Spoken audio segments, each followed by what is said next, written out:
Nasamsam ng Philippine National Police at Bureau of Customs ang halos 97.5 milyong halaga ng smuggled na sigarilyo sa isang operasyon sa Parang, Maguindanao del Norte noong Enero 6 hanggang 7 taong kasalukuyan.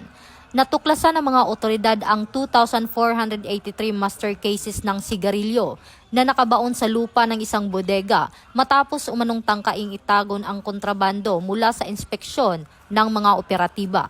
Ayon kay Acting Chief PNP, Police Lieutenant General Jose Melencio Sr. Tatis Jr., patuloy ang pinaigting na koordinasyon ng PNP at Bureau of Customs laban sa smuggling bilang bahagi ng kampanya upang protektahan ang ekonomiya at kapakanan ng publiko.